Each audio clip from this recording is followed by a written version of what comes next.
ධර්මදේශනය ප්‍රඥා නාලිකාව තුළින් විකාශය කිරීමට ප්‍රචාරය කිරීමට ධර්මදානය සිදු කිරීම සඳහා ලීලා හුණුකුඹුර මහත්මියගේ ආදරණීය ස්වාමි පුරුෂයා වන ජයතිස්ස හුණුකුඹුර මහතා සහ ඔවුන්ගේ ආදරණීය දරු මුණුබුරන් විසින් මෙම උතුම් වූ ධර්මදේශනය සඳහා සැදැහැති දායකත්වය දරා තිබෙනවා. උතුම් වූ ධර්මදානයන්ගෙන් ජනිත වන්නා වූ මහා පුණ්‍ය ශක්තියෙන් ලීලා හුණුකුඹුර මහත්මිය අභාව ප්‍රාප්ත වී 3 මසක් පිරීම නිමිති කොට ඇයට පුණ්‍යානුමෝදනා සිදු කිරීමේ උතුම් පරමාර්ථය පෙරදරි කොට මෙම උතුම් ධර්මදේශනාමය පුණ්‍ය කුසලය සිදු කරනු ලබනවා. අංක 7-84 කපුවත්ත ගංගොඩවිල නුගේගොඩ ලිපිනෙහි පදිංචිව සිට අවුරුදු 73ක් ආයු වළඳා 2021 වර්ෂයේ සැප්තැම්බර් මාස 6 වන දින අභාව ප්‍රාප්ත වන්නට යෙදුණු ලීලා හුණුකුඹුර මහත්මියට ධර්මදේශනාමය පුණ්‍ය කුසලයේ ආනුභාවයෙන් සසර ගමන කෙටි වේවා. උතුම් නිවනින් නිවී සැනසීමට මෙම පුණ්‍ය කුසලය හේතු පාරමිතාවක්ම වේවා කියා බලාපොරොත්තු වෙනවා. එසේම වේවා කියා ආශිර්වාද කරනවා. නමෝ තස්සේ භගවතෝ අරහතෝ සම්මා සම්බුද්දස්සේ නමෝ තස්සේ භගවතෝ අරහතෝ සම්මා සම්බුද්දස්සේ නමෝ තස්සේ භගවතෝ අරහතෝ සම්මා සම්බුද්දස්සේ නාහං භික්ඛවේ අඤ්ඤං ඒක ධම්මං පි සවනපස්සාමි යේන අනුප්පන්නං කුසල ධම්මා උප්පජ්ජಂತಿ උප්පන්නං අකුසල ධම්මා පරිහායಂತಿ යත ඉදං කල්යාණ මිත්තතාති. ධර්මානුශාසනාවෙහි සදහැවර අනුග්‍රහක දායකත්වයේ දරන්නා වූ පින්නතුන් ප්‍රමුඛ මේ මොහොත අපට සවන් දීම සඳහා ඉඩකඩ සලසාගෙන සිටිනා වූ සදහැවර පින්නතුනි අනුග්‍රහක බෞතුන් අපට යහපත් දිවිපැවැත්ම සඳහා බුදුදහමේ මඟ පෙන්වීම නම් වූ මාතෘකාවක් තමයි දීලා තිබෙන්නේ. සියවස් 2-3ක් තිස්සේ යහපත් දිවිපැවැත්ම සඳහා බුදුදහමේ මඟ පෙන්වීම පාසල තුල, දහම් පාසල තුල, විහාරස්ථානය තුල, ධර්මශාලාව තුල කරලා තිබෙනවා. මම හිතන්නේ මගෙන් බලාපොරොත්තු නොවැත්තේ ඒ ටිකම නොවේ කියලා. පොතපත ආශ්‍රයෙන්, සිංහලවාද සූත්‍රය ආශ්‍රයෙන්, මංගල සූත්‍රය ආශ්‍රයෙන්, ව්‍යාකපජ්ජ සූත්‍රය ආශ්‍රයෙන් එහෙම කියලා ඔය උගන්වන ටිකක් තිබෙනවානේ. ඒ ටිකම නම් මම කියන්න ඕන. එහෙනම් ඒක මේ ලංකාවේ 100 වතාවක් 1000 වතාවක් විතර කියවන බණ ටික බවට පත් වෙනවා. ඒකේ කිසිම අමුත්තක් තියෙන්න බෑ. නමුත් ඒක මම බැහැර කරන්නෙත් නැහැ. ඒ නිසා මේක මම ආකාර දෙකක් යටතේ ඔබට පැහැදිලි කරන්න. බුදු සමයේ සඳහන් ආකාරයෙන් මට පෙනෙන්නේ යහපැවැත්ම සඳහා, ජීවිතයේ යහපැවැත්ම සඳහා ඔය යහපත් පැවැත්ම කියන එක තමයි ඔබ සාමාන්‍යයෙන් පාඩම් කරන් තියෙන සම්මා ජීවය කියලා. බුදු සමයේ මඟ පෙන්වීම ගන්නවා නම් ඉතා සුන්දරයි.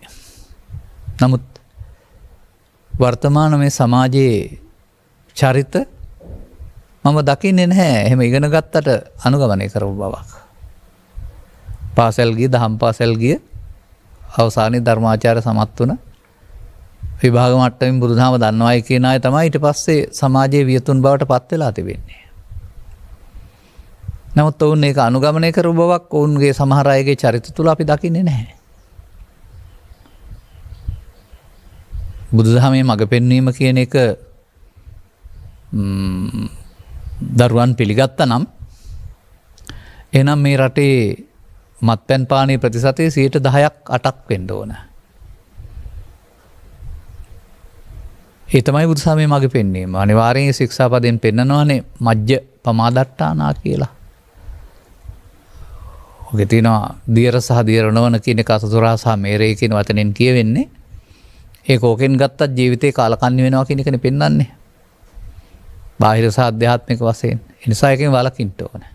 ඒ තමයි බුදුසමයේ මඟ පෙන්වීම. කෝ පිළිඅරන් තියනවාද? රජයවත් පිළිඅරන් තියනවාද? ලොකු මත්යන් වෙනද රජයනේ. බෞද්ධ රාජ්‍යයක් කියලා කිව්වට එහෙමයි මට කතා කරන්න සිද්ධ වෙන්නේ.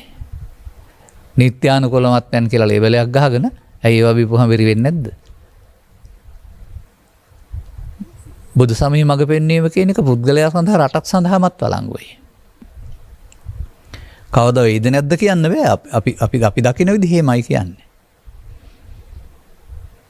මම එකක් දෙකක් ගන්න මේ මඟ පෙන්වීමක් තිබුණා සියවස් දෙකක් තුනක් තිස්සේ. නමුත් ඒක කියනවා ලියනවා ඇරුණාම අනුගමනය කරන්නේ නැහැ. අපි කියමු මෙහෙම කාමය කියන හොරකම් කරනවා. හොරකම් කරන්නේ වැඩි සම්පත් වලට කැමති නිසායි කියලා. එතකොට දූෂිතම පාලන ආයතනයේ රාජ්‍ය සේවය කියලා කියන්නේ රජයේ උසස් නිලධාරියෙක්. එහෙම නැත්නම් ඉහළ නිලධාරියෙක් රුපියල් කෝටි 300ක වංචාවක් කරන්නේ නැහැ. මේ බුදුදහමේ මඟ පෙන්වීම ගත්තා නම්. එහෙම නැත්නම් උපදින දරුවන්ට වඩා සංඛ්‍යාවක් මව කුසල ගබ්සා කරන්නේ නැහැ. ප්‍රාණඝාතයේ වැරදි කියන එක පිළිගත්තා නම්. එහෙනම් මේ මඟ පෙන්වීම පොතේ තියෙනවා, උගන්වලා තියෙනවා, පිළිපැදලා නැහැ. ඒ නිසා එන්නට මේ රට අගාධයට යනවා. ඒ බුදුදහම වැරදි නිසා නෙවෙයි. වාචාලකමට කියනවා කරනවා ඇරුණාම ප්‍රතිපත්තිම වශයෙන් නේව ඇතිවෙන්නා වූ වටිනාකම පිළිගත් අය නැති නිසා. පිළිගන්නවා නම් අපිට පියවර දෙකක් යටතේ පැහැදිලි කරන්න පුළුවන්. ඔය ටිකක් විතරයි උදාහරණ කිව්වේ.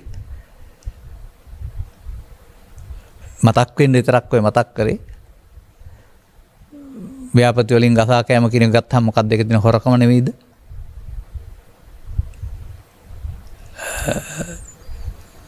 ලෝකෙ උපදිනකොට උපදින්නේ 50 නම් ගෑනු පිරිමි. යුගදියක් අවශ්‍ය නම් ඒකේ ස්වභාව ධර්මයේ දීලා තියෙන එක්කෙනාට එක්කෙනයි නෙමෙයිද? ඉන් එහා පැත්තට ගියාපුවම සිදුවෙන හානි පිළිබඳව වෛද්‍ය විද්‍යාව වෙනම පෙන්නනවා. පවුල් අවුල් වෙනම පෙන්නනවා. ඒ වැරදි කරන අය පිළිඅරන් තියනවා බුදුදහමේ මඟ පෙන්වීම. ඒ නිසා බුදුදහමේ යහපත් මඟ පෙන්වීමක් තිබෙනවා. නමුත් සියවස් ගණනාවක් කියලා ඒක පරණ වෙලා. අර මොකක්ද ඒකට කියන්නේ මේ ප්‍රතිදාවනයේ ප්‍රතිවාදනය වෙනවා කියලා නැවත ඒකම කියලා පරණ වෙලා. ඒකේ අගයක් නැති වෙලා තියෙන්නේ. ඒ නිසා මේ බුදුදහමේ යහපැවැත්ම සම්බන්ධයෙන් කාරණා දෙකක් අතරේ තමයි අපි පැහැදිලි කරන්නේ. බුදුදහමේ යහපැවැත්මේදී යම් කරුණක් පැහැදිලි කරනවා මේ ජීවිතය පෘථග්ජන මට්ටමේදී මෙතනින් ඉවර නෑ. යථාකම්මං ගමිස්සන්ති පුඤ්ඤපාප පලූපකා. යම් කර්මයක් කළේද ඒ අනුව යන්න වෙනවා පින පවනවා. එනිසා මෙලෝ ජීවිතය ගත කරන්න ඕන පරලෝ ජීවිතයත් සුගතිගාමී වෙන ආකාරයට දුගතිගාමී නොවෙන්න කියලා පළවෙනි අවබෝධයෙන් උගන්වනවා. පළවෙනි අවවාදයෙන්. ඒ කියන්නේ ඒකට කියන දසවස්තුක සම්මාදිට්ඨිය තුළ ගිහියෝ පැවිදි ස්ත්‍රී පුරුෂ කෙනෙක් ජීවත් වෙන එක. දසවස්තුක සම්මාදිට්ඨිය තුළ කියන එකේ තේරුම පව් විපාක විශ්වාසයෙන් එහෙනම් විශ්වාස නම් පව් නොකරනවා. යහපත් ක්‍රියාකාරකම් වලට කිසිදු බාධාවක් නැහැ. දැන් බලන්න මත්පැන් පානය කරන එක පව් නොකිරීමද කිරීමද? හොරකම් කරන එක මව් කිරීමද නොකිරීමද? ගසා කෑම අල්ලස් ගන්න එක පව් කිරීමද නොකිරීමද? දරුවන් ඝාතනය කරන එක පව් කිරීමද නොකිරීමද? විවාහ 5ක් විතර පවත්තන යන එක කාම විත්‍යාචාරයද නැද්ද? කෝ සලකනවා බුදුවරු කියන්නේ ලෝකෙට ගැඹුරු දර්ශනයක් ඉදිරිපත් කළ සර්වඥතා ඥානයකින් දැකව දාල දෙයක්. අනාගත විපාක පෘථග්ජන සමාජයට පේන්නේ නැහැ. මේවා කරලා ශරීරයෙන් එහා පැත්තට ඕපාතික ප්‍රතිසන්දියක් අරගෙන අවුරුදු දහස් ගණනක් විඳවන්න වුණාම ගලව ගන්න කෙනෙක් නැහැ. විපාක විඳලාම එන වැරුණාම. අනේ විදිහට පින්පව් විපාක තුළ විශ්වාසය සඳහා පංචශීල ශික්ෂාපදයේ සිට උපසම්පදා ශික්ෂාපද දක්වා ඒ අය සඳහා ඒ බුදුසහමේ යහපත් පැවැත්ම. ඒක රචනා කරලා ලියලා කියලා විභාග පාස් වෙලා හරියන්නේ ප්‍රායෝගික ජීවිතයට එන්න ඕන.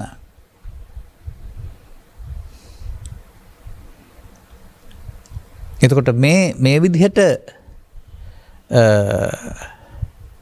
ජීවත් වෙන විට යහපත අයහපත පින පව මෙරළොව පරලොව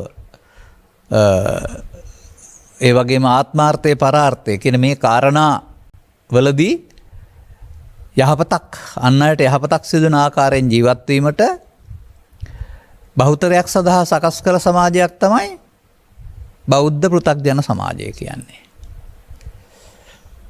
ඒක රජයේ නීතියට වඩා ටිකක් ඉස්සරහට ගිය සංගමයක්.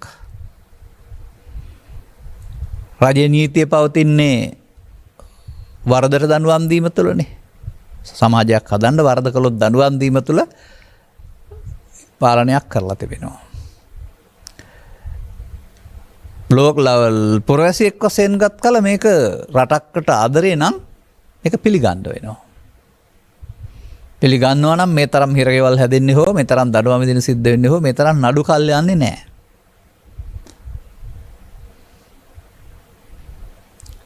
අන්න එතකොට ඒ ගැන සැලකිලිමත් නැහැ මිනිසා. ඊට වඩා ඉදිරියට එීමක් තමයි මේ දඬුවම මෙතනින් අවසන් වෙනවා උසාවියේදී නැත්නම් හිරගෙදරදී. නමුත් බුදුන් වහන්සේ පැහැදිලි කරවා දාරනවා ඔකට විපාක වාරය අනාගතයට තියෙනවා. එනිසා නුඹට ගැලවෙන්න හම්බ වෙන්නේ නැහැ උසාවියේදී බොරු කිව්වයි කියලා. ජාතක පොත හරි කුරානයේ හරි බයිබලයේ උඩ හරි දිවරලා බොරු කියන්නේ නැහැ කියලා බොරු කිව්වයි කියලා ගැලවෙන්න හම්බ වෙන්නේ නැහැ කියලා. අන්න ඒකට කියනවා හිරියොතප් කියලා. පාපයේ තමන්ට දුක් වෙනා විපාක දෙන්නා වූ තමන් විසින් කරන ආයෝජනයක් බැවින් දැන් ඔබ ඔය ආයෝජනය කරන්නේ යම් ආයතනවල බැංකුවල. ඒකට පොලි හම්බ වෙනවනේ. ඒ ද්‍රව්‍යමය ආයෝජනයක්. නමුත් මේ පිනත් ආයෝජනයක් පාපයත් ආයෝජනයක්. පිනේ ආයෝජනය සැප විපාක, පවේ ආයෝජනය දුක් විපාක. මේ වැරදි කරන ඔක්කොම මොකද කරන්නේ? බුදු සමය පිළි අරන් නැහැ දුක ඉල්ලනවානේ. එනිසා කොතන කොහේ ජීවත් වුණත් පංචශීලයේ සිට උපසපන් සීලය දක්වා ගිහි ජීවිතයේ සිට පැවිදි ජීවිතය දක්වා ස්ත්‍රී පුරුෂ වේදෙන්තරෝ කොතන කොහේ ජීවත් වුණත් නීතිගරුක වෙන්න ඕන. අනිවාර්යෙන් බුදු සමය සම්මත ඉක්මවා නොයව කියලා තියෙන්නේ. ලෝක සම්මතයේ යම් නීති රීති රටාවක් හදනවා නම් ඒකට ගරු කරන්න ඕන. ඒ යටතේ ඉන්න වෙනවා. අපිත් පුරවැසියෝ අපිටත් ඡන්ද බලය තියෙනවා. අපිටත් අනිකුත් ඒ ආණ්ඩු ක්‍රම ව්‍යවස්ථාවේ තියෙන අයිතීන් ඔක්කොම තියෙනවා. පාවිච්චි නොකලට. නමුත් අන්න ඒ වගේ එහෙම සකස් කරලා තියෙන්නේ අපිට මේවා සකස් කරලා තියෙන්නේ බහුතර යහපත සඳහා. තමන්ගේ විතරක් නෙවෙයි කියන එක. එතකොට බහුතර යහපත අතහැර දමා ආත්මාර්ථකාමී වෙනවා කියන එක තමයි අල්ලස් ගන්නවා හොරකම් කරනවා කියලා කියන්නේ. ඒ වගේම තවත් කෙනෙකුට අතවරයක් කරනවා දරුවන් ඝාතනය කරනවා කියන්නේ තමන්ගේ සැප හොයනවා අනිත් අයට කරදර වුණාට කමක් නැහැ. අන්න මේ මිනිසා ආත්මාර්ථකාමී වීම කියන එක දසවස්තක සම්මාදිට්ඨිය තුළ පාලනය කරන්න බෑ.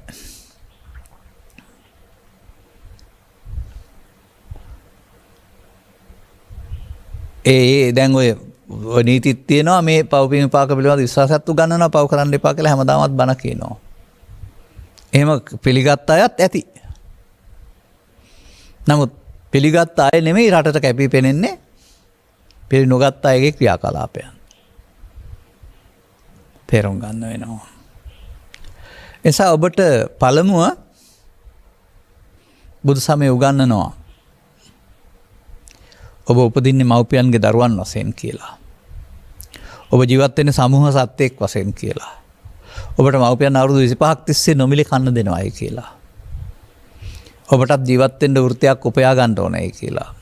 ඒ තුලින් උපදින්නා වූ මුදල් නැත්නම් ධන සම්පත් ආහාර ඇඳුම් පැළඳුම් නිවාස බේතේ සඳහා උපයා ගන්න ඕනයි කියන එක. එවිතරක් නෙමෙයි ඒවා ඊට පස්සේ තමන්ගෙන් පටන් අරගෙන තමන්ගේ සැමියාගේ නම් බිරිඳගේ බිරිඳ නම් සැමියාගේ දරුවන්ගේ මව්පියන්ගේ සහෝදර සහෝදරින්ගේ ඥාතීන්ගේ ගමේ රටේ ආගමේ යහපත පිණිස යොදන්න ඕනයි කියලා. හැමෝම මේක නම් කරන්නේ. එහෙනම් ඔන්න දසවස්තුක සම්මාදිට්ඨිය හික්මන සමාජයක් තියෙනවා. නමුත් බොරු ආටෝපයක් සහිත බෞද්ධකමක් කරුණාම මේවා පිළිගත්ත බවක් ඔය සංඛ්‍යාලේඛනවල මට පෙනෙන්නේ නැහැ. එහෙනම් මත්පැන් වෙළඳහල් තියෙන්න බෑ.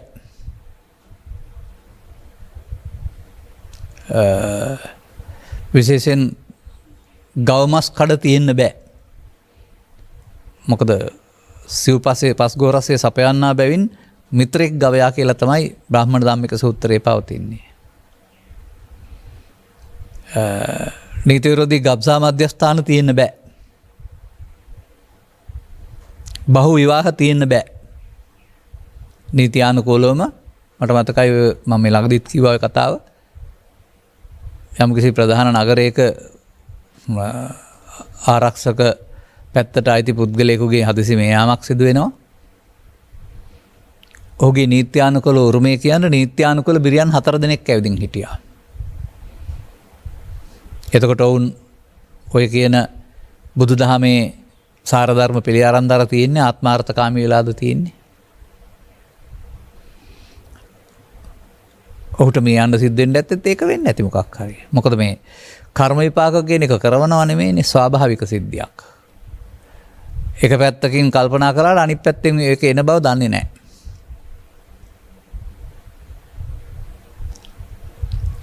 මෙන්න මේ කරුණු පළමුව තේරුම් ගන්න. කොතන කොහේ ජීවත් වුණත් මම ගත්ත දහම් පාඨය මම දෙකට බෙදනවා. අංගුත්තර නිකායේ ඒකක නිපාතේ මතක තියෙන්නේ. තථාගතයන් වහන්සේ භික්ෂුන් වහන්සේලා මතලා උන්වහන්සේලා උදෙසා විතරක් නෙවෙයි සමස්ත සමාජය උදෙසා. නාහං භික්කවේ අඤ්ඤං ඒක ධම්මම්පි. මහණනි මම මේ වෙනත් මේ තරම් එක දහමක් දකින්නේ නැහැ. වෙනත් දහමක්. මිනිසාගේ සිත්වලින් උපන්න කුසල් වැඩි දියුණු කරන සහ නූපන්න කුසල් දුරු කරන නූපන්නව නිවුත්පදවන දහමක් කල්යාණ මිත්‍ර සේවනය තරම්.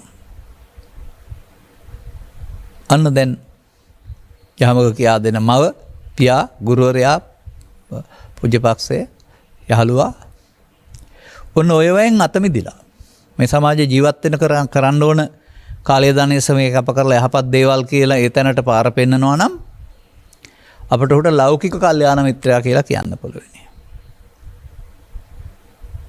එහෙනම් මේ කල්යාණ මිත්‍ර සම්පත්තිය කියන එක ලෞකික ලෝකෝත්තර දෙපැත්තටම යොදන්න වෙනවා.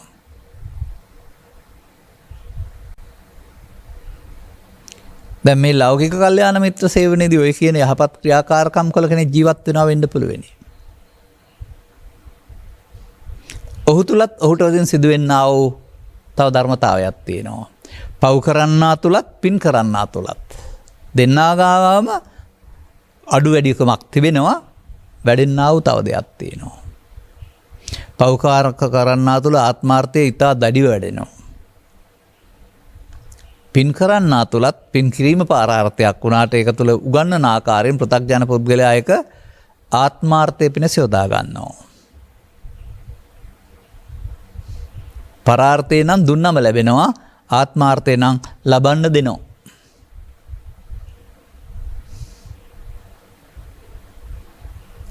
මොකද්ද මේ දෙන්නම තුල සිදුවෙන්නා වූ හානිය අයහපත? පරිහාන ධම්මං ඕ භික්ඛවේ දේසිස්සාමි අපරිහාන ධම්මංච. අන්න ඔය පෘථග්ජන පුද්ගලයා තුළ පරිහාන ධර්මයේ කියලා බුදුන් වහන්සේ වදාළ දේ ඔය කල්යාණ මිත්‍රයින්ගේ ආශ්‍රයව කටයුතු කරද්දිත් සිද්ධ වෙනවා. ඒක පාලනය කරගන්න බැරි කෙනාට පෘථග්ජනයයි කියලා කියනවා. ඒ නිසා ඒ පාලනය කරගන්න බැරිකමේ දුක පෞකාරයයි පින්කාරයයි දෙකම විඳින්න වෙනවා. පෞකාරයා පෞකාරකමේ දුකයි මේ දුකයි දෙකම විඳින්න වෙනවා. පින්කාරයා පින්කාරකමේ සැප විපාකයි මේ දුකයි දෙකම විඳින්න වෙනවා. අපි කතා කරන්නේ පෘථග්ජන සමාජයක් තුළ. මතක තබා ගන්න. සාමාන්‍ය නොව පිරිහීම කියන වචනය දන්නවා. ශරීර ශක්තියෙන් පිරිහෙන්න පුළුවනි. ධනයෙන් පිරිහෙන්න පුළුවනි කෙනෙකුට. තියෙන දෙයක් නැතිවීමනේ. තථාගතයන් වහන්සේ හිම ද්‍රව්‍යමය තියෙන දෙයක් නැතිවීම වෙනුවට තමන් ළඟ පවතිනා වූ මිනිස්කම සංසුන්කම ඒ ඔබට අහිමි යනවායි කියලා පෙන්නනවා.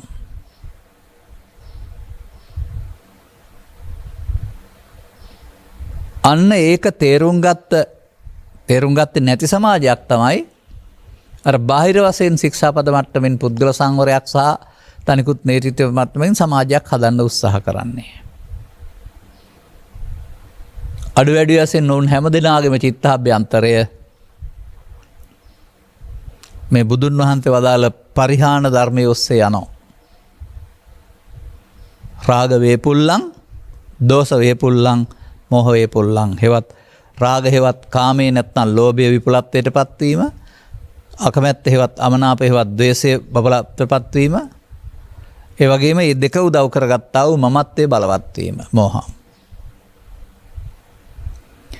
මේක පෞකාරයා තුලත් තිබෙනවා, පින්කාරයා තුලත් තිබෙනවා. පංචශීලයේ සිට උපසම්පදන් සීලයේ දක්වාම ශික්ෂාපද සංවරයේ හිටියත් මේක අඩු වැඩි වශයෙන් වෙනවා.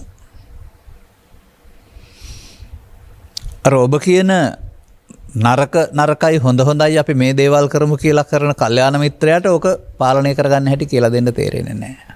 ඔහුත් ඒ ගොඩේම ඉන්න කෙනෙක්. ඔබට සුමිතුරෙක් එක කියලා දෙයි. ඔබේ වෛද්‍යවරයෙක් එක කියලා දෙයි. පොලිස් නිලධාරියෙක් එක කියලා දෙයි. නීතියට අනුව. හොයලා බැලුවොත් ඔවුනුත් ඒ ගොඩේම මත්පැන් පානේ ආදීනව කියලා දෙනවා. හැබැයි මත්පැන් බොමින්. හොරකමේ ආදීනව කියලා දෙනවා. හොරකම් කරමින් ලැබුණොත්. අන්න ඒ විදිහට ඒ පෘථග්ජන සමාජය තුළ ඕවාදිනු පරහට තමා සම්මතෙහි පීඨාසිත කියන එකට එන්න බෑ.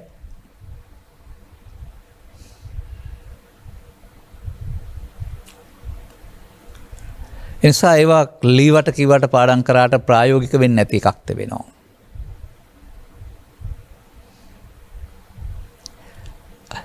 අනිත් එක ඒ මම ගත්ත පාඩේ තිබෙන උපන්න කුසල් දුරු කිරීමත් නූපන් කුසල් ඉපදීමත් කියන කාරණේ කරන්න බෑ ලෞකික කල්යාණ මිත්‍රයාට. එයාට පුළුවන් වෙයි පින් උපදවලා දෙන්න. බාහිර වශයෙන් පාපෙන් වෙන්වීමක් කරලා දෙන්න පුළුවනේ. නමුත් අර රාග දේශ මොහ විපලත්වයට පත්වන එක කරන්න බෑ. එනම් මේ සමාජ යහපතට කාරණා කිරීම තුළින් අපිට ඕන කෙනෙකුට මිනිසාගේ සමාජගතව පවතිනා වූ දුක තුනී කරන්න, අඩු කරන්න, අවම කරන්න උදව් කර හැකියි. ඒක තමයි මම දකින ඔය මගේ 800 වසරකට වැඩි කාලයක් අත්දැකීම් තියෙන මේ ජීවිතය තුළ දකින බෞද්ධ ජීවිතය.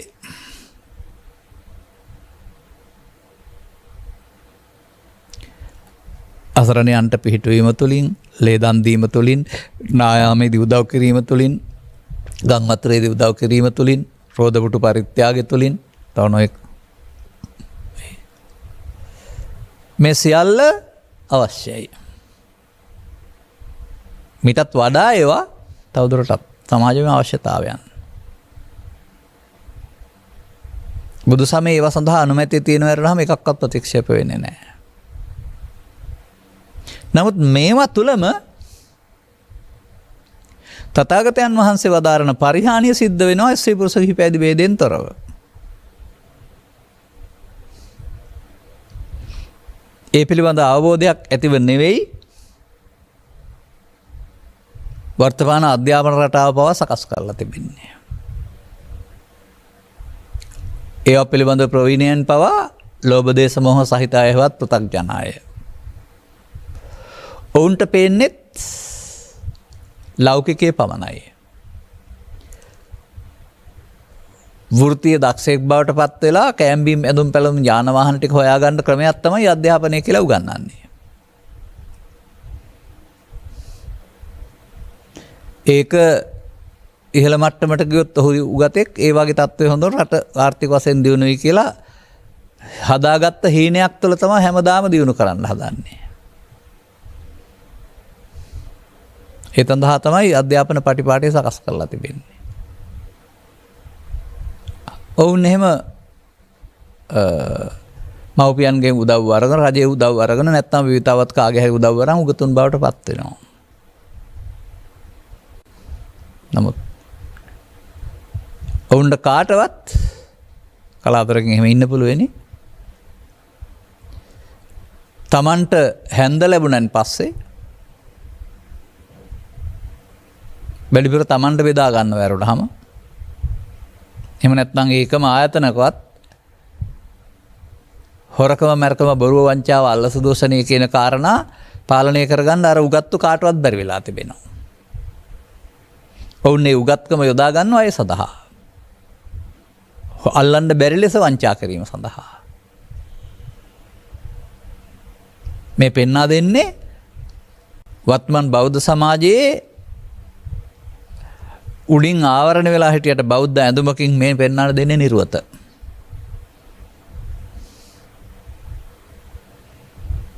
එනිසාම එන්න සමාජගත දුකට පිළියම් බෙදුවට චිත්තසංතානගතව මිනිසුන් දුක් විඳිනවා. ඒක ප්‍රදර්ශනය වෙන දේවල් තමයි ඔබට පුවත් මගින් හමු වෙන්නේ. ගැටුම්, විරෝධතා ව්‍යාපාර කියන මූණුවරින් එන දේවල්.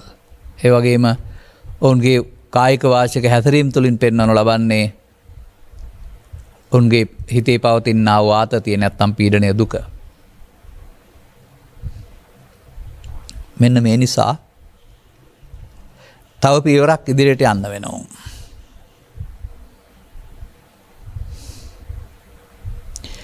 වැඩිහිටියන් වශයෙන් ලෝභ දේශ මොහ පාවිච්චි නොකරන හැටි ඉගෙන ගන්න වෙනවා. ඒක වැඩිච්ච වැඩුණ එක අවම කරගන්න හැටි.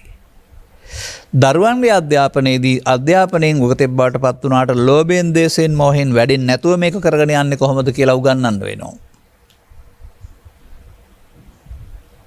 මන්දයත් ලෝභක්කය දේශක්කය මොහක්කය නිබ්බානං ඒ පදේ උතෙන් අදාළ නොවුනට එහෙනම් ලෝභයේ වැඩිම දේශයේ වැඩිම මොහේ වැඩිම දුක. අර ක්ෂය වීම නිබ්බානං නම් වැඩෙන එකනේ දුක.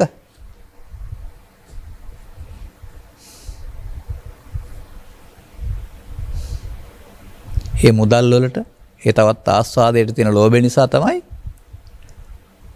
ඔය අල්ලස දූෂණය ආදී කොට ඇති දේවල් කරන්නේ. ඒ ලෝභය නැත්නම් කාමය.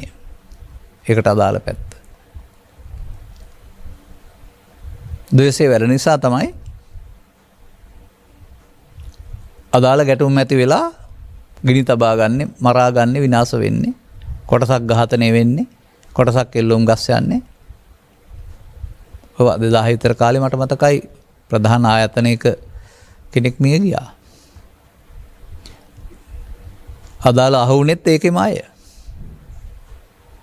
ඔප්පුනා මියගිය පුද්ගලයා පරලෝ අනිත් අය එල්ලුම් ගස් තාමත් ජීවත් වෙනවා ඇති එල්ලුම් ගස වුණාට. එතකොට ඇතුළත ඇති වුණා වූ ගැටුමක් निराකරණය කරගන්න මොකද්ද කියන්නව දන්නේ නැහැ. සමහර විට මොනවා හරි මූල්‍ය ප්‍රශ්නයක් නැත්නම් මොනවා වෙන්නේ නැද්ද? අර පුද්ගලයා ඝාතනය කරන්න හැදුවේ ගත සැලසුම් කරේ ඒ උගතෙක් නිසාද? ඒ අද්වේෂය නිසාද? ඒ උගත්කමට තේරුණේ නැහනේ මරණ එක Tamanut අහු වෙනවා කියන එක.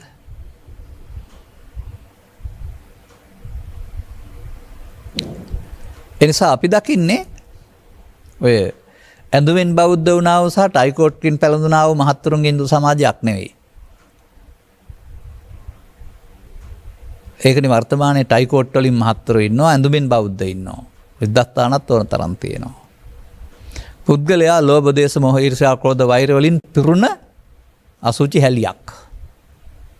අසුචි කියන්නේ අපිරිසුදු කියන එක.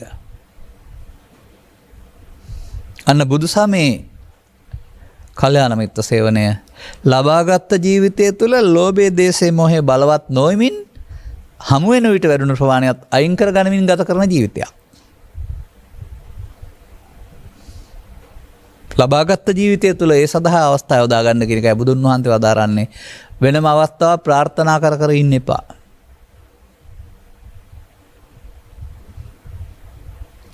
මේ ශේ ප්‍රතිපදාවට යාම සඳහා මාර්ගයක් පෘථග්ජන මට්ටම තුළ පාපය තුළ පින තුළ සහ පංචශීල උපසම්පදා සීලය දක්වා ශික්ෂාපද තුළ නැති බව තේරුම් ගන්න. අනුන්ට කියන්න යන්න ගන්න එපා.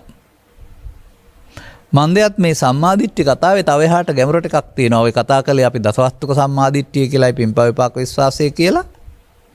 ආර්ය සම්මාදිට්ඨිය කියලා එකක් තියෙනවා.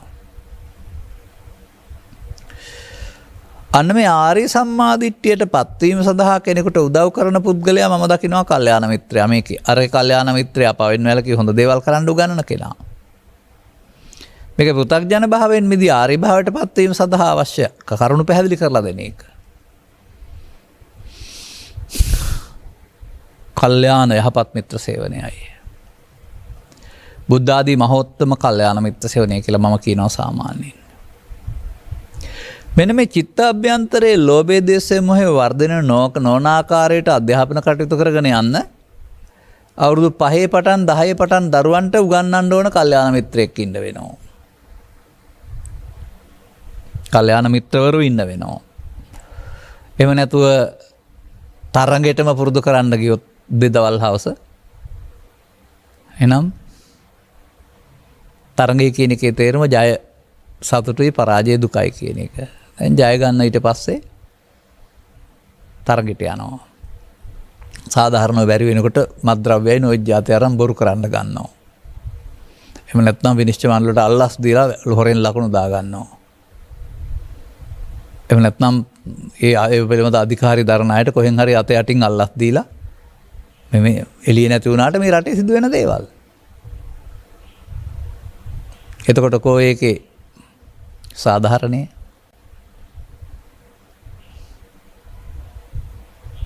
මේ නිසා ඉතින් තරඟයට ගිය ඔක්කොම දිනනකොට ඩොල් පයින්නවා බර දිනකොට අඬනවා දකින්නවා අපි ස්ත්‍රී පුරුෂ ගිහි පැවිදි ભેදයෙන් තොරව දරා ගන්න බැරුව. දසවස්තුක සම්මාදිට්ඨිය තුළ පවමේපාක විශ්වාසයෙන් හික්මුණත් නැතත් පෘථග්ජන සමාජය තුළ මේ ලෝභයෙන් දේශයෙන් මොහෙන් වැඩිමින් යනවා මේ කල්යාණ මිත්‍ර සේවනය නැති නිසා. වැඩෙන එක නවත්තලා ශේකර ගන්න එක කියලා දෙන එක තමයි මම දකින්නේ කල්යාණ මිත්‍ර සේවනය කියලා. හැර නූපන් කුසල් උපදිනවා උපන්න කුසල් දුර වෙනවා කියනවානේ.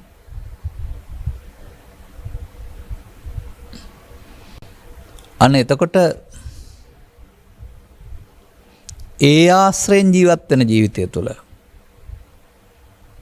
මෙතරම් ආත්මාර්ථකාමී වෙන්න මෙතරම් තමන් සන්තක ධනය පෞද්ගලිකව ගොඩ ගහ ගන්න පංචවක්නික උපයා ගන්නට මේවා ඕනේ වෙන්නේ නැහැ.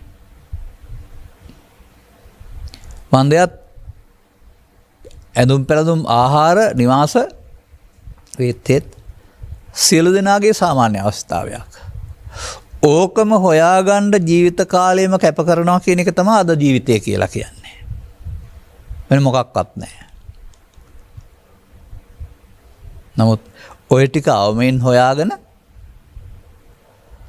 තමා කවුදයි හඳුනාගෙන තමා තුළ දුක් රැස් වෙන්නා වූ කාරණේ හඳුනාගෙන ඒක අයින් කරන්නට මාර්ගය ගන්න එක තමයි ආගමික ජීවිතය කියලා කියන්නේ. ඒ පිළිබඳ ත්‍රිපිටක ග්‍රන්ථවල ඕන තරම් මාර්ගෝපදේශකත්වයන් තිබෙනවා. සැබෑවට තේරුම් ගත්ත අයට සමාජයට එක කියන්න පුළුවන්කමක් තියෙනවා. මෙන්න මෙහෙමයි ජීවත් වෙන්න ඕන. එහෙම නැත්නම් ඕක මේ ඔය ඇඳුමෙන් කරන්න බෑ කැලේට යන්න කියලා කියන එක නෙවෙයි. බුදු සමය යනු එහෙම සීමිත පිරිසක් කැලේට ගිහින් ඕන්ට දුක නැති කරන එකක් නෙවෙයි. සමස්ත සමාජයටම සමස්ත සමාජයේම ඉන්න ඕනෑම තැනක ඉන්නාට තේරුම් ගැනීම තුළින් පළමුව සමාජගත දුකත් දෙවනුව චිත්තසංතානගත දුකත් දෙකම සමනය කරන සමයක් ලබාගත්ත මිනිසුන් තුළ සමනය කරන සමයක් බුදු සමය කියලා කියන්නේ. මිනිසුන්ට ප්‍රශ්න තියෙන්නේ. මිනිසුන්ට ප්‍රශ්න තිබෙනවා නම් මිනිසුන්ටයි විසඳුම අවශ්‍ය වෙන්නේ. හොඳයි ඔබට ලැබුණු බුදු සමය තුළ ඉහාත්ම වශයෙන් මේවට විසඳුම් තියෙන එකක්ද ඔබ ප්‍රාර්ථනා කරලා තියෙන්නේ? මරණයෙන් එහා පැත්තේ තියෙන නිවනක් හරි අනාගත බුදුහාමුදුරුවෝ ලබා දෙන නිවනක් පිළිබඳව ඉලක්කයක් තබාගෙන ඒ ගමන යන්න ලෑස්ති වෙන එකක්ද තිබෙන්නේ? මෙයා මිත්‍යා දෘෂ්ටි බව ඔබ දන්නවද? ලබාගත් ජීවිතය තුළ පරිහානිය වළක්වා ගනිමින් සැනසෙලි සහිත කෙම්බිමකට ළඟා වෙන්නට ජීවිතය යොදා ගැනීම, ජීවිතේ කාලය යොදා ගැනීම සඳහායි බුදුවරු මඟ පෙන්වන්නේ. ඒක තමයි බුද්ධ ආදී මහෝත්තම කල්යාණ මිත්‍ර සේවනය කියලා කියන්නේ. අවාසනාවකට සෙවස් ගණනාවක් තිස්සේ එබඳු පූර්වාදර්ශයක් දකින්න නැහැ. කලාතුරකින් කතා කරන අයලා එබඳු ප්‍රසිද්ධිය කතාවත් කරන්නේ නැහැ. නොහැකි කියන්න නොහැකියාව වර්ධනය කරන්න බව ගමනම හදලා දෙන්නට තමයි කතාව ක්‍රියාව සියල්ල තියෙන්නේ. සැබෑ ප්‍රායෝගික බුදු සමය සමාජයේ අක්‍රිය වුණා දෙයක් බවට පත් වෙලා.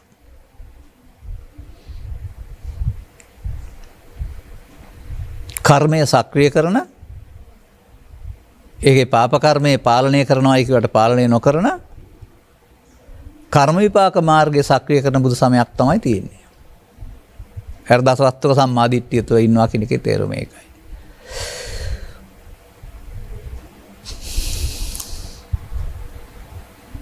නමුත් ලබාගත් ජීවිතේ ඊට වඩා උත්තරීතර සැපතක් සඳහා මිනිසාට මංපෙත් පවතිනවා, උත්සාහ කරන්න වෙනවා, තමා වෙනුවෙන් තමා ළඟා කරගන්න වෙනවා. ඒ සඳහා තථාගතවරුන්ගේ මාර්ගයක් තිබෙනවා. ඔබ මේක අනුගමනය කරන්න ඕන කියලා මේ කාරණේ පැහැදිලි කරන එක තමයි මම දකින උසස් කල්යාණ මිත්‍ර සේවනය. ආර්ය භූමිය තුළ කල්යාණ මිත්‍ර සේවනය.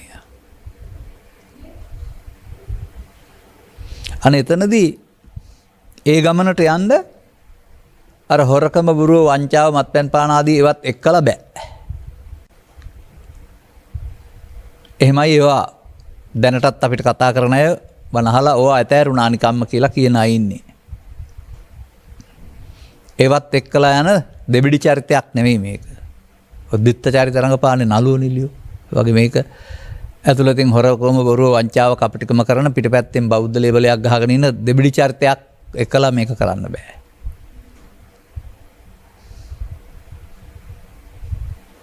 අන්න ඒ කල්යාණ මිත්‍ර සේවනය හොයාගන්න ඔබ.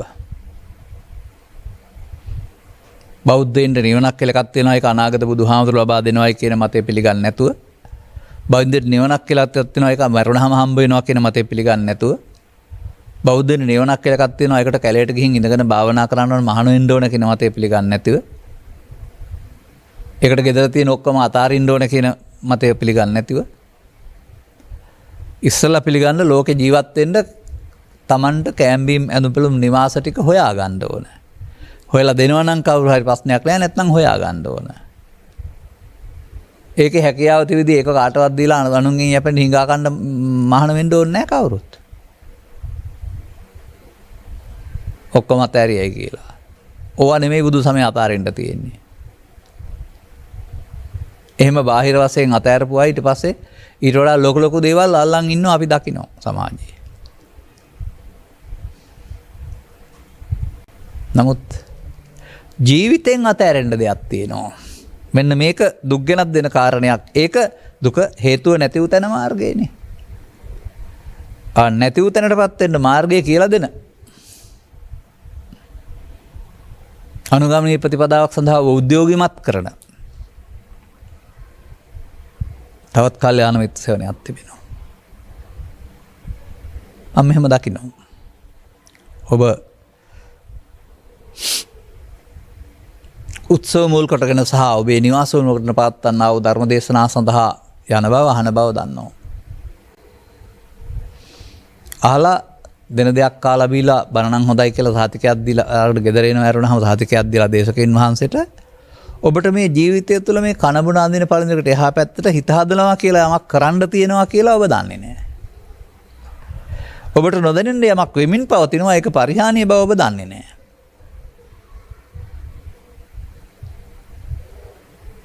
ඒක තථාගතයන් වහන්සේ වදාරන්නේ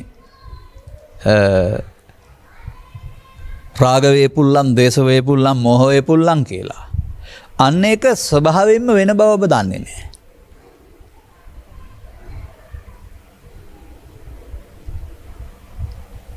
අපරිහානිය සඳහා, නොපිරිහීම සඳහා රාග දේශ මොහ තුනී කළ යුතු බව. තනුත්තයා.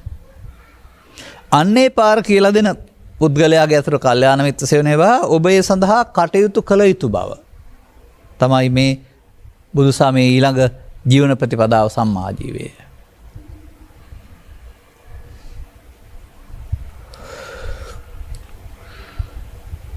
ඒ අනුගමනීය ප්‍රතිපදාවට එන්නට මා තුළ සිදුවෙන්නා වූ නැත්නම් ඔබ තුළ සිදුවෙන්නා වූ මේ දුකටපත් වෙන ප්‍රතිපදාව පිළිබඳ අවබෝධයක් ලැබෙන්න වෙනවා. ඒ අල්ලගත්තහම අත දන්නේ ගිනි උගුරක් නැවත නැවත තදින් අල්ලා ගැනීමෙන්. තැවෙන්නේ නැතුව ඉන්න නම් ඒක අතහරින්න ඕන. නමුත් ගිනි අඟුරට ඇලෙනවනේ එතකොට ගලවන්න බෑ.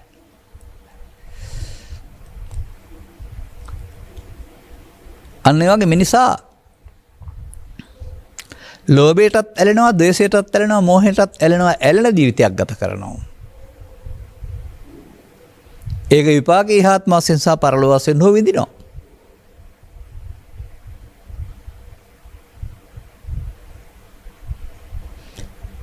මේ කරුණ තේරුම් ගත්තාම අනර දරුවන්ගේ ජීවිතය අද කරන මේ අධ්‍යාපන රටාව තුළ ඔවුන් ලෝභයෙන් ද්වේෂයෙන් බලවත් කරනවා, මෝහයෙන්. අනතුරු ඔවුන් අධ්‍යාපනයෙන් එහා පැත්තට ගියාපම තමන් ඉගෙන ගත්ත මේ ලෝභ කිරීම, ද්වේෂ කිරීම, මෝහ කිරීම කියන කාරණා ඕනෑම තැනක ක්‍රියාත්මක කරනවා. හැමදාම ආයතනවල වාද ભેද, ඉහළ පහළ නිලධාරීන් අතර වාද ભેද, මොනවා හරි ප්‍රශ්න ඇරුණාම ඊට පස්සේ තෘප්තියෙන් සාමකාමීව රාජකාරී කරන බවක් දකින්නේ නැහැ. මෙසේ වැඩිහිටියන් ලෝභයෙන් පිරුණ, ද්වේෂයෙන් පිරුණ, මෝහයෙන් පිරුණ ජීවිතයකට කලක් තිස්සේ ගිහින් තියෙනවා. ඔවුන් කිසිවෙකුත් එබඳු අවස්ථාවක ඒ වැරදි කියලා පිළිගන්නේ හෝය නොකළ යුතුයි කියලා පිළිගන්නේ හෝ නොකරන්න උත්සාහ කරන්නේ නැහැ. මොකද බරපතල ලෙස කරන්න පුරුදු වෙලා. ලෝභ කරන්න, ද්වේෂ කරන්න, මෝහ කරන්න, වෛර කරන්න. මේවා කරන එක ඔබ හිතනවාද ආගමික ජීවිතය කියලා? නමුත් අර මම කතා කරපු ඊළඟ ගාථාවල පෙන්නනවා. ලෝභ නෙය්යේ නලුබ්බති, දෝෂ නෙය්යේ නදුස්සති, මෝහ නෙය්යේ නමුයිහති. අන්න කල්යාණ මිත්‍රයා. ලෝභ විය යුතු තැන ලෝභ නොකරන්න කියලා දෙන, ද්වේෂ විය යුතු තැන ද්වේෂ නොකරන්න කියලා දෙන, මෝහ විය යුතු තැන මෝහ නොකර ඉන්න කියලා දෙන. වැරදි කියලා කියන එක නෙමෙයි නොකිරීම ගැඹුරු කරුණක්. අර අනිත් ලෞකික කල්යාණ මිත්‍රයටත් ඕක වැරදි කරන්න එපා, බොන්න එපා කියලා කියන්න පුළුවන්.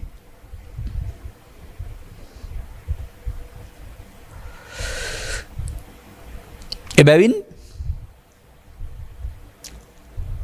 නොදන්නා කාලේ චිත්තාභ්‍යන්තර එකතු කරගත්තා වූ ලෝභ දේශ මොහ මූලයන් උපන්න කුසල් දුරු වෙන සහ සෝවාන් ආදී මාර්ගඵල වලින් ප්‍රත්‍යක්ෂ වෙන්නා වූ නිවනට සමීප එහෙමත් නූපන් කුසල් උපදින. ඔන්න ඒකට මම වෙනත් අර්ථයක් දුන්නා. ඔබ කුසල් අකුසල් පව් පින් කුසල් කී අයිටියට මං පෙත් පැහැදිලි කර දෙන්නා වූ අයගේ ඇසුර ලබාගෙන තමා තුළ සිදුවෙන්නා වූ මේ පරිහාන ධර්මයේ තේරුම් ගන්න ඕන. එහෙම නැතුව ඉවක් බවක් නැතුව අනිත්ව පිටිපස්සෙම ගියාම ජීවිත අවසානයේ තේරෙවි ඔබ ලෝභයෙන් දේශයෙන් මොහේ වැඩි ඒවැ දුක විඳිනවායි කියලා. ඒවා ජීවිතයට අවශ්‍ය නැති දෙයක් වශයෙන් බුදු සමය පෙන්වන්නේ මටත් තේරෙන්නේ එහෙම තමයි. නමුත් මේවා අවිවසයෙන් පාවිච්චි කරන්න තමයි සමාජය පුරුදු වෙලා තිබෙන්නේ.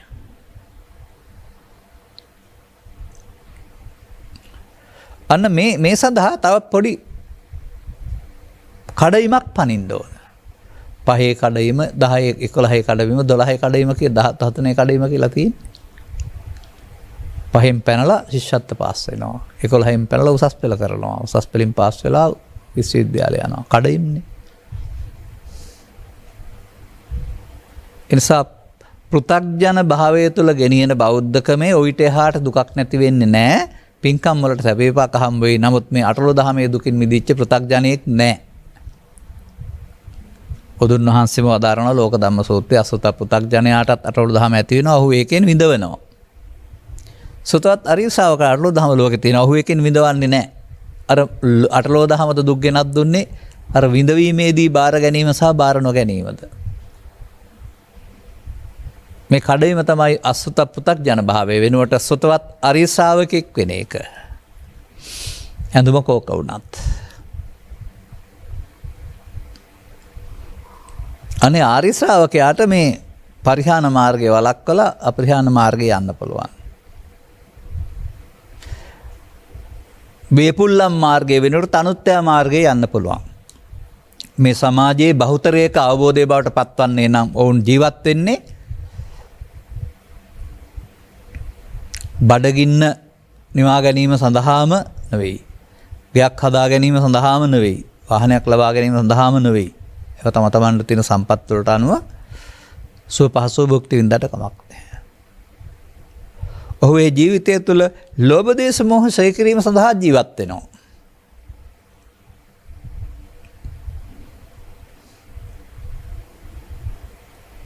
කුමක්ද ඔබ කරමින් හිටියේ? ඔබට මේ පිළිබඳ අවබෝධයක් තිබුණේ නැහැ පුද්ගලයෙක් වශයෙන්. ඔබ මම වශයෙන් දකින්න ඇරුණාම මේක කායසිත දෙකට බෙදලා බලන් ඉගෙන ගත්තේ නැහැ. ඒ හැඟීම් හිතට එනවා යනවා. හිතට එනවා යනවා.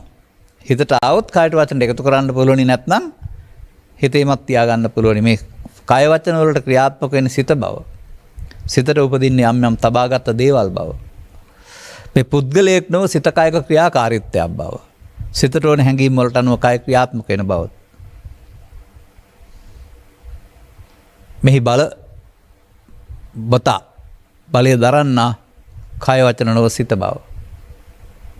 එහෙනම් බුදුවරු වෙන සචිත්ත පරියෝදපණං කියලා දේශනා කරලා තියෙන බව. කායස්ස පරියෝදපණං කියලා නෑනේ. කායන සංවරෝසාදුව කියලා නම් තියෙනවා. ඒ පුද්ගලයා 7කට බෙදලා පෙන්නලා තියෙන්නේ. පුද්ගලයා යනු 7ක කාරණා ටිකක් පෙන්නලා 7ෙන්ම සංවර වෙන එක හොඳයි කියලා තියෙනවා. ඇසෙන් කනෙන් නාසයෙන් දිවෙන් කයෙන් වචනෙන් සිතින්. අනෙම ලබාගත් ප්‍රතිපදාවක් තුළ බාහිර සාධක නිසා දුක් වෙන්නේ නැති සංසුන් තන්ත්‍රයකට සමීපීම සඳහා කපපු පාරක් මේ බුදු සමය කියන්නේ. බොරළු පාරක්, කාපට් පාරක්, තාර පාරක් නෙමෙයි, නමුත් ඒක පාරක්. ඒ පාරේ ගියොත් හම්බ වෙනවා ඵල. ඒ හින්දා ඒකට මාර්ගඵල කියලා කියනවා.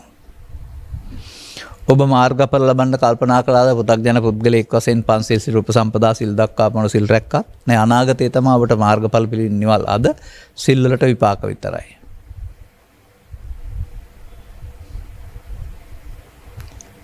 නමුත් දානේ හරි සීලේ හරි භාවනාවේ හරි මේ මාර්ගවලට හම්බ වෙන්නේ මේවා මාර්ග කර්ම. දානත් කර්ම, සීලත් කර්ම, ඔය භාවනාවත් කර්ම. ඵල හම්බ වෙන්නේ විපාක. කර්ම විපාක තුළ සිරුණා බුදු සමයක් තුළ ඉන්න බව තනි තනිව තේරුම් ගන්න. කල්යාණ මිත්‍ර සේවනය තුළ කර්මඵල වෙනුවට කර්ම විපාක වෙනුවට මාර්ගඵල ලබා දෙන පාරක් පෙන්නනවා.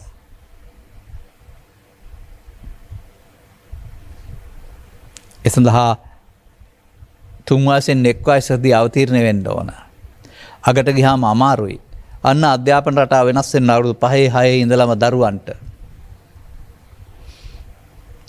බඩගින්න නිවා ගන්න ගයක් හදා ගන්නම දක්ෂයෙක් බවට පත් කරන්නේ නැතුව ඒකත් තම තමන්ට දක්ෂතාවලට අනුව යන්න අරින්න වෘත්තීය හැකියාවන් තුළ තම තමන් හැමෝම ලෝකෙට අවශ්‍ය දව පෙන්වන්නට රැකියාව කියන එකෙන් කරන්නේ බඩගින්න නිවා ගන්න එක වේට් ටිකක් ගන්න එක විතරයි. ඉන් එහාට යමක් දෙන්නේ නැහැ කියලා තේරුම් කරලා දීලා චිත්තාභ්‍යන්තරයේ ලෝභයේ දේශේ මොහේ වැරුණොත් කවදාවත් සැනසෙල්ල ඉන්න වෙන්නේ නැහැ ලෝකෙ කොහෙවත් ගියොත් කොහෙ ගියත් කියලා තේරුම් කරලා දීලා ඒක වැඩි නොකර ගන්න සහ ඒක වැඩි කොටස අයින් කර ගන්න පාරක්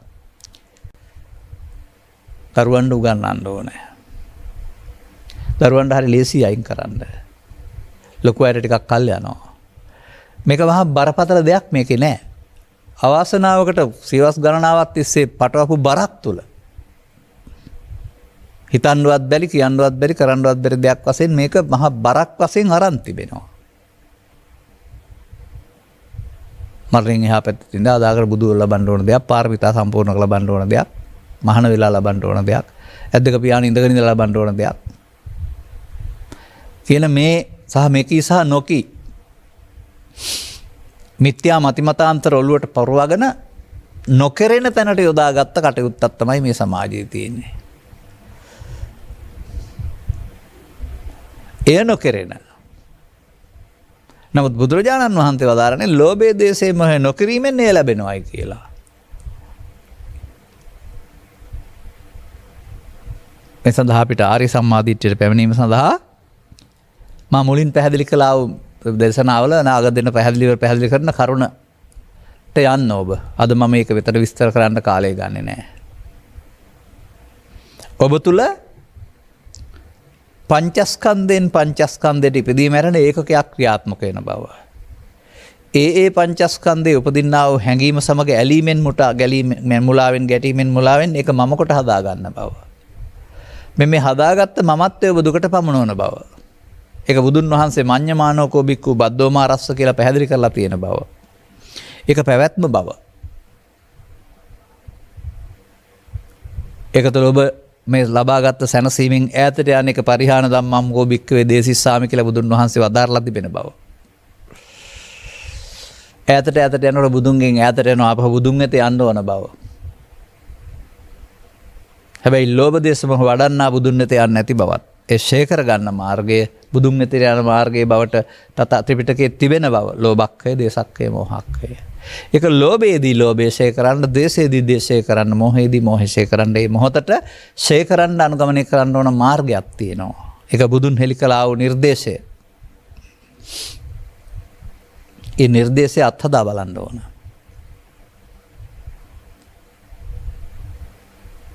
එතකොට මේ ලෝභ දේශ මොහ කියන වචන තුන වෙනකොට පැහැදිලි කරනවා තථාගතයන් වහන්සේ uppannam කාමිතක්කං uppannam ව්‍යාපාදිතක්කං uppannam විහිංසාවිතක්කං කියලා හිතේ උපදින මේ සිත ඇතුලේ තිබී නැගිටලා එන්නා වූ මේ නොමිනිස් හැඟීම් ටික. මිනිසා සංසාරයේ කලේ එකට එකතු වෙන එක කියලා උගන්වනවා. ඒක තවත් ශාස්ත්‍රීය වචනකින් කියනවා නම් සංස්කාරයන් නිස්සකාත්ම වශයෙන් ගැනීම කියලා කියනවා. නමුත් මිනිසා විසින් කළ යුත්තේ ඒකට එකතු නොවීම කියලා උන්වහන්සේ අපමාදය කියලා පෙන්වලා තිබෙනවා. යෝනිසෝ මනසිකාරය කියලා පෙන්වලා තිබෙනවා. සංස්කාරයන්ගේ අනිත්‍ය නුවණින් දැකීම කියලා පෙන්වලා තිබෙනවා. අන්න මේක කියලා දෙන පුද්ගලයා කල්යාණ මිත්‍රයා. ආර්ය සමාජයේදී. ඔහු ස්ත්‍රීද පුරුෂද ගිහිද පැවිදි කතාවක් නැහැ. දැන් ඔබට මේ අනුගමනීය ප්‍රතිපදාවේදී ඔබට ලෝභයේ දේශෙම ෂේ වෙනකොට එහෙනම් අර උපන්න කුසල් දුරු වෙනවා කියන්නේ ලෝභක්ඛය, දේසක්ඛය, මෝහක්ඛය. නූපන් කුසල් උපදිනවා කියන්නේ සෝවාන් ආදී මාර්ගඵල විනින් නිර්වාණය සාක්ෂාත් වෙන එක. ඔන්න බුදු සමයේ හැබැයි කල්යාණ මිත්‍ර සේවනය. එනිසා මිනිසා දුකටපත් වෙන ප්‍රතිපදාවක් රැකියාව තුළ හෝ අධ්‍යාපනය තුළ හෝ තව මොකක් හරි තුළ තිබෙනවා නම් ඒක වළක්වන්නට ඕන. ඒ කියන්නේ රැකියාව වළක්වනවා හෝ අධ්‍යාපනය වළක්වනවා නෙමෙයි. ඒක තුළ ඒ වැඩෙන්න තියෙන යොදාගත්ත වැරදි පාරවල් තරංගය බොරු කිරීම, අංචා කිරීම, අයුතු බලපෑම් කිරීම කියන මේ සියල්ල පැත්තකින් තියා සාධාරණව සිදු වෙන්න අරින්න ඕන.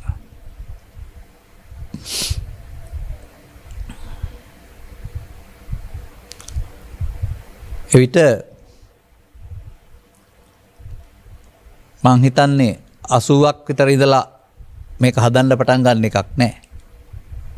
අද නම් 80ක් විතර ඉඳලා දැන් තමයි හදන්න පටන් ගන්න. දැන් එතකොට ඇලෙන කරුණු 1000ක් විතර තියෙනවා. ඉතින් 999ට 998ට බස්සන්න ලේසි නෑ.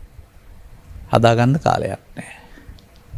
නමුත් තරුණ දරුවෙකුගේ අවුරුදු 5 10 පුතෙකුගේ ඕක තියෙන 10 විතර. දැන් 10 11 වෙන එක වළක්කලා 10 9 කරන්න පුළුවන් නම් ඔවුන් අවුරුදු 30ක් විතර වෙනකොට බිඳුවටපත් කරගනි ඇලෙන කරුණු. දැන් ඔවුන්ට තේරෙවි මේ හොයා බුදුහාමුදුරුවෝ පැහැදිලි කරලා දාලා වූ නිවිල නේද අපි මේ ඉන්නේ කියලා. මේ තරම් සුන්දර ජීවිතයක් ගත කරන්න හිත හදාගන්න පුළුවන් ධමයක් නේද මේක බුදුදහම ප්‍රායෝගික නේද කියලා උණ්ඩ ආශ්‍රවශය වීමේදී කර්මක්ෂය වීමේදී උපාදාන දුරු වීමේදී තේරෙයි. සාක්ෂියක් තියෙනවා. සිද්ධාර්ථ කුමාරයෝ ඇතුළු පිරිස කිස්සුදු වෙනකන් ඉඳලා දත් වැටෙනකන් ඉඳලා හැරමිටියක් කරන කණ්ණාඩියක් දාගෙන ගියේ නෑ ඔය බඹතර හැදෙන්න. කලු කෙස්සුදු වෙන්න පෙර නව යෞවනයේදීම ආපහු මේ තරුණ පරපුරට කලු කෙස්සුදු වෙන්න පෙර මහාන කරන්න නෙමෙයි හැබැයි මතක තියාගන්න. නව යෞවනයේදීම අනුපාදා අපරිත්තස්සංච උගන්වන්න වෙනවා. පටිසෝතගාමී ප්‍රතිපදා උගන්වන්න වෙනවා.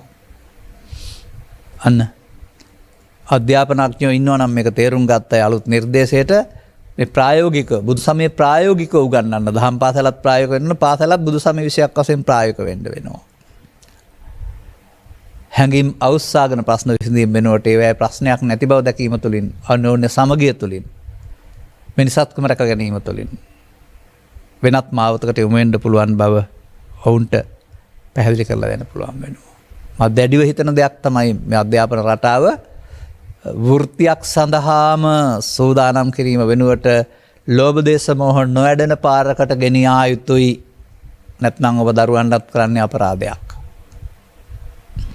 ඔවුනුත් මහ ලොකුවට අහංකාර වෙයි මං උගත් මට ඉගෙන ගවෙච්ච විභාග තියෙනවා කියලා අන්තිමට ගිහින් බින්දු එකක් දාලා ඒ කියන්නේ 1000 නම් තව බින්දුවක් දාම 10000යිනේ. ඒක 9000ක්ම ගහන්න පුළුවන්. ලක්ෂ නම් තව එකක් දාම 10 ලක්ෂයයිනේ. එතකොට ලක්ෂ 9ක්ම හොරකම් කරන්න පුළුවන්. අන්න එහෙම ගිය තැන රට විකුණන, ජාති විකුණන, ආගම විකුණන හොරෙක් නම් ඔබ හදන්නේ ඔය අධ්‍යාපනය තුළ. එහෙනම් ඉතින් රටේ අනාගතයටත් ධර්මයේ සරණ වෙනුවට මූල්‍ය අරමුදලේ හරි ලෝක බැංකුවේ හරි සරණ තමයි ගන්න වෙන්නේ.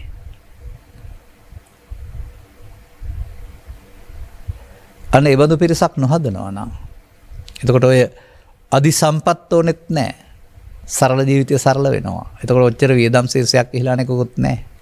අනවශ්‍ය දේවල් කැපිලා ආවේ.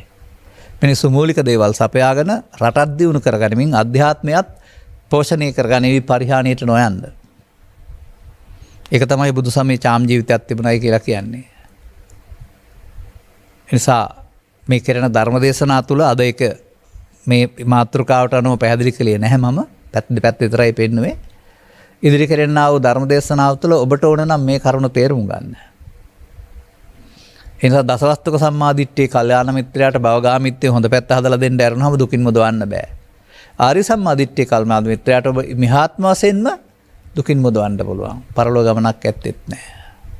අදාළ කරුණු තේරුම් ගනිමින් අනුගමනීය ප්‍රතිපදාවකට පත්වීමට අවශ්‍ය දැක්ම ලබා ගන්නට මෙම කරුණු පැහැදිලි කිරීම හේතු ආසනාව වේවායි කියන සුභාශිංසනය කරමින් මම ධර්මානුශාසනාව මෙසේ අවසන් කරනු ලබනවා. දායකත්වයේ මේ උතුම් ධර්මදේශනය සඳහා සදැහැති දායකත්වය දරන ලබන්නේ ලීලා හුණුකුඹුර මහත්මියගේ ආදරණීය ස්වාමිපුරුෂයා වන ජයතිස්ස හුණුකුඹුර මහතා සහ ඔවුන්ගේ ආදරණීය දරුමුණුවරන් විසිනි. අරමුණු අතර ලීලා හුණුකුඹුර මහත්මිය අභාවප්‍රාප්තිය 3 මාසක් පිරීම නිමිති කොටගෙන ඇයට පුණ්‍යානුමෝදනා සිදු කිරීමේ උතුම් පරමාර්ථයේ පෙරදට කරන මේ උතුම් ධර්මදේශනම ප්‍රධානමේ පුණ්‍ය කුසලයේ සිදු කරනු ලැබේ. අංක 784 කපුවත්ත ගංගොඩවිල නුගේගොඩ ලිපිනෙහි පදිංචි සිට අවුරුදු 73ක් ආයු වළඳා 2021 සැප්තැම්බර් මාස 6 වෙනි දින අභාවප්තාන්ට යෙදුණා වූ ලීලා හුණුකුඹුර මහත්මියට ධර්මදේශනාමේ පුණ්‍ය කුසලානුභාවයෙන් සතර ගමන කෙටි වේවා. උතුම් නිවනින් සැනීමට සැනසීමට මෙම පුණ්‍ය කුසලයේ හේතුපාරමිතක් වේවායි කියලා තමයි පැහැදිලි කරලා තිබෙන්නේ. මෙයාගේ දැක්ම තව ටිකක් දියුණු වෙන්න ඕන. මේ සඳහා ඔබට නිවසේ කරන්නා වූ පුණ්‍ය කර්මයක් තුළ පෙන් වඩා පින් අනුමෝදන් කරන්න පුළුවන් පින් බලාපොරොත්තු වෙනවා නම් නැත්නම් ගුණානුස්මරණ පුණ්‍ය කර්මයක් කරන්න පුළුවන්. ඒ වෙනුවෙන් ඔබට ධර්ම දානයක් දෙන්න පුළුවන්. ධර්ම දානය කියන එක කෙනෙකුට නිවන් ලබා දෙන දෙයක් නොව මේ මියගිය කෙනෙකුට නිවන් ලබා දෙන දෙයක් නොව සවන් දෙන අයට අවබෝධය ලබා දෙන බවට පත් කරගන්න පුතු වෙන්න. එතකොට මේ කරුණු තේරුම් ගැනීම තුළ අනුගමනීය ප්‍රතිපදාවත් තුළ ලෝභයේ දේශයේ මොහයසේ වුණාම තමයි නිවීම හම්බ වෙන්නේ. ඒක මිනිසුන් කරගන්න ඕන කාරණයක්. මියගිය කෙනෙකුට පින් දුන්නාම මේ පින් බලෙන් නිවන් ලැබෙන්නේ නැහැ. පින් බලෙන් ජීවිතේ පින් අනුමෝදන් වුණොත් දුක තුනී වෙනවා සතුටටපත් වෙනවා. ඒක ලෞකික විපාක වශයෙන්. ආයෙත් මෙහෙට ඇවිදින් ඔය අපි කතා කළ කල්යාණ මිත්‍ර සේවනයේ ලබාගෙන ත්‍රිලක්ෂණයේ ගැඹුරට අහගෙන පංචස්කන්ධයේ ආත්ම කොට ගැනීමේ වරදින් මිදලා අනාත්ම වශයෙන් බලලා ලෝභය දේශේ මොහේ ශනී කරින් ගැනීමෙන්ම පමණක් නිවන් ලබන්න පුළුවන් බව ඔබත් තේරුම් ගන්න. අනුග්‍රහක බවසුන් වශයෙන් කටයුතු කළා ඔබටත් ඒ පරලෝසෙපත් ඥාතීන් වෙනුවෙන් ඔබේ පැතුම් මිටු වේවා. අනුග්‍රහක බවතුන් ඇතුළු ධර්ම ශ්‍රවණය කළ හැම දිනාටමත් මේ සම්මා දිට්ඨියක ආකාර දෙක, කල්යාණ මිත්‍ර ශ්‍රවණයක ආකාර දෙක මේ ලෝකේ ලංකාව තුළ මම විග්‍රහ කළා මේ தත්ත්වය මොකද්ද මේක කියලා. ඒ නිසා අන්න පිළිපදිනවා නම් මේ ප්‍රතිඵල තියෙන්න බෑ. වුන් පිළිපදින්නේ නැති අය බවයි පෙන්වන්නේ. ඒ නිසා පිළිපදින පුද්ගලයන් තුළ අපට ඊට වඩා හොඳ දේශයක් හදාගන්න පුළුවන් වෙයි. ඔබටත් ඒ නිසා සදහම් මැස පහල කරගෙන ඉහාත්ම වශයෙන්ම අනුගමනීය ප්‍රතිපදාවට එන්න මෙම කරුණු පැහැදිලි කිරීම හේතු ආසනයි වායි කියමින් මම මෙසේ පුණ්‍යානුමෝදනාව හමාර කරනු ලබනවා. සබ්බිහිතෝ වජ්ජන්තු සබ්බ රෝගෝ විනස්සතු මාතේ භවත් අන්තරායෝ සුඛී දීඝායුකෝ බව හැම දිනාටම තෙරුවන් සරණයි. මෝහක්ඛයෝ නිබ්බානං